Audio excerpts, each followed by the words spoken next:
শুভেন্দু অধিকারী বিরোধী দলনেতা, তার বিরুদ্ধে এফআইআর বাধাহীন। 2021 সাল থেকে তিনি রক্ষা কবচ পেয়ে আসছিলেন। তার বিরুদ্ধে আদালতের অনুমতি ছাড়া কোনো এফআইআর করা যাবে না, কিন্তু আজকে জানিয়ে দেওয়া হলো হাইকোর্টের পক্ষ থেকে যে না, বিরোধী দলনেতাকে বিরুদ্ধে এফআইআর করতে হলে আদালতের অনুমতি দরকার নেই। বিস্তারিত জানবো প্রতিনিধি অর্ণবের কাছ থেকে। প্রথমে কি বলা হলো আদালতের পক্ষ থেকে, কি নির্দেশ দেওয়া হলো জানবো। অর্ণব। বিচারপতি জয় সেনগুপ্ত তিনি রায় জারি করেছেন এবং 2021 সাল থেকে চলে আসা মামলার চূড়ান্ত রায়, যেখানে শুভেন্দু অধিকারী 2021 সালে মামলা দায়ের করে বলেন তার দল ত্যাগ, অর্থাৎ তৃণমূল কংগ্রেস থেকে বিজেপিতে আসার পরই তার বিরুদ্ধে পরপর মিথ্যে মামলা, তাকে নাজেহাল করার চেষ্টা হচ্ছে এবং তার যে কার্যক্রম রাজনৈতিক সে এবং তার যে বিধানসভা বিধায়ক হিসেবে কাজ, সেটাকে বানচাল করার জন্য এটা করা হচ্ছে। বিচারপতি রাজাশেখর মামতা 2021 সালে তাকে একটি রক্ষা কবচ দেন এবং সেক্ষেত্রে বলা হয় যে কলকাতা হাইকোর্টের অনুমতি ছাড়া তার বিরুদ্ধে কোনো এফআইআর রাজ্যের কোনো থানায় করা যাবে না। এবং এই কারণেই প্রায় 27 থেকে 28টা এফআইআর শুভেন্দুর বিরুদ্ধে অধিকারীর বিরুদ্ধে হলেও সেগুলিতে কোনো রকম এফেক্ট হচ্ছিল না বা সেগুলি অভিযোগ আকারে আটকে ছিল নির্দিষ্ট থানাগুলির মধ্যে। এবার 16টি মামলার ক্ষেত্রে আজকে বিচারপতি জয় সেনগুপ্ত তিনি জানালেন 15টি এফআইআর এর ক্ষেত্রে কোনো সারবস্তু নেই, কোনো পদক্ষেপ শুভেন্দু অধিকারীর বিরুদ্ধে হবে না। সেই এফআইআর গুলো আদালত কার্যত অস্তিত্বহীন করলো। কিন্তু মানিকতলা থানার একটি মামলা, যেখানে সরাসরি শুভেন্দু অধিকারী অভিযুক্ত নয়, এবং আরো 4টি মামলা, এই মামলাগুলি কিন্তু আদালতের আঙিনায় যেভাবে রয়েছে, যে প্যাটার্নে রয়েছে, অর্ণব, আমি আসবো তোমার কাছে। কল্যাণ বন্দ্যোপাধ্যায় রাজ্যের আইনজীবী এবং বিল্লদল ভট্টাচার্য, যিনি শুভেন্দু অধিকারীর আইনজীবী, তারা কি বলছেন একবার দেখাবো। এতদিন ধরে যে রক্ষা কবচটা ছিল দীর্ঘ 3-4 বছর ধরে, আর সেই ফাইনাল হিয়ারিং এর পর জাজমেন্ট দেওয়ার পর সেই রক্ষা কবচ ভেকেট করে দিয়েছে। এখন আগেকার প্রোটেকশন অনুযায়ী তো সব কোনো ম্যাটারে এফআইআর করা যাচ্ছিল না, সেগুলো এখন রাস্তা খুলে গেল। এবার যে কমপ্লেনগুলো ছিল সেই কমপ্লেনগুলো আজকে যদি এফআইআর লজ করে প্রসিড করতে চায়, পুলিশ প্রসিড করবে। রক্ষা কবচ প্রত্যাহার কথাটা বলা ভুল হবে। আদালতের বক্তব্য ছিল প্রথম থেকেই যে কোনো এফআইআর রেজিস্টার করতে গেলে আদালতের অনুমতি নিয়ে করতে হবে। এটি যদি বলা হয় তাহলে রাজ্য কোনো রাজনৈতিক অ্যাডভান্টেজ নেওয়ার জন্য বা রাজনৈতিক মাইলেজ নেওয়ার জন্য এই কথা বলছে।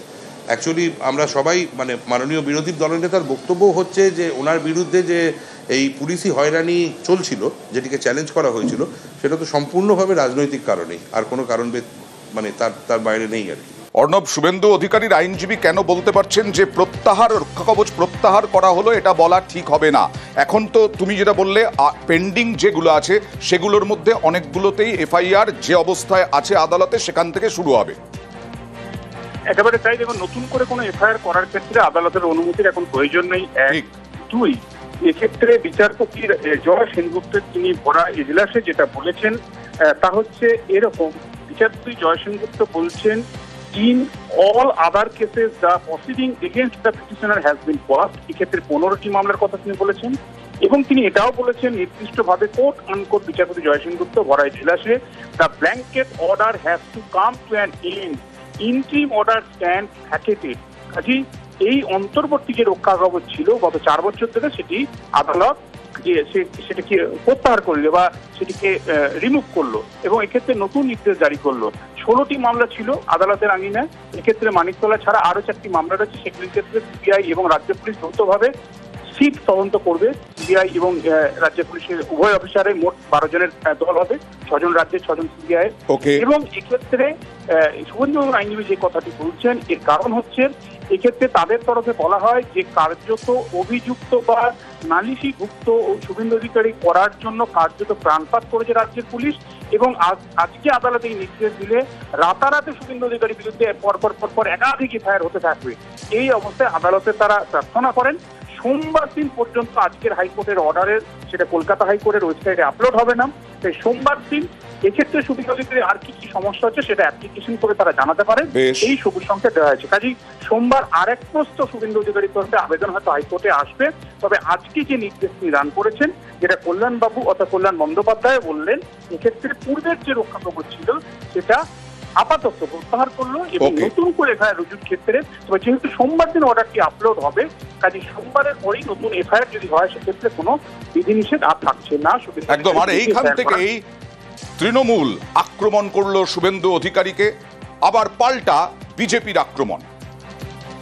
কলকাতা হাইকোর্টে জোর ধাক্কা শুভেন্দু অধিকারী। জাস্টিস মান্থা যারা অনির্দিষ্টকালীন রক্ষা কবচ দিয়ে গেছিলেন, আজ বিচারপতি জয় সেনগুপ্ত সেই রক্ষা কবচ প্রত্যাহার করে নিয়েছেন, খারিজ করে দিয়েছেন। অর্থাৎ তৃণমূল কংগ্রেস বা রাজ্য সরকার যা বলছিল তাতে মান্যতা দিয়েছেন। জাস্টিস জয় সেনগুপ্ত তিনি বলেছেন এটা চলতে পারে না অনির্দিষ্টকালীন। তিনি আরো কয়েকটি মামলা খারিজ করে দিয়েছেন। আর 5টি মামলা যাতে শুভেন্দু অধিকারী কোয়াশিং এর দাবি করেছিলেন তাতে এসআইটি গঠন করতে বলেছেন, এসআইটি তদন্ত করবে। অর্থাৎ শুভেন্দুবাবু রক্ষা কবচ তার উপর ভর করে যে আপত্তিকর কথা, অশালীন কথা, প্ররোচনামূলক আচরণ এবং আইনকে তোয়াক্কা করেননি, আজ এই রায়ের পর তাকে গোটা বিষয়টা দেখতে হবে। গত কয়েক বছর ধরে শুভেন্দুবাবু ভারতীয় জনতা পার্টির সদস্য হওয়ার পর থেকে, নেতা হিসেবে তিনি মান্যতা প্রাপ্তির পর থেকে তার বিরুদ্ধে নজিরবিহীন ভাবে বিভিন্ন জায়গায় পরিকল্পিত সুপরিকল্পিত হামলা করেছে তৃণমূল কংগ্রেস। রাজ্যের প্রধান হাইকোর্ট তারা 5 সদস্যের বেঞ্চ তারা অবজার্ভ করেছিলেন, এখনো সেই অবজারভেশন বহাল আছে। এই রাজ্যে আইনের শাসন নেই, শাসকের আইন চলছে। তার বিরুদ্ধে মিথ্যে মামলা হয়েছে বহু জায়গায়। বিষয়টি গুরুত্ব দিয়ে বিবেচনা করা উচিত। যদি শুভেন্দু বাবুর উপরে অথবা তার কোন রকম সংবাদের উপরে কোনো হামলা হয়, তাহলে বুঝতে হবে হাইকোর্টের রায়কে ঢাল করে শুভেন্দু বাবুর প্রাণ নাশ করার চক্রান্ত তৃণমূল কংগ্রেস করছে।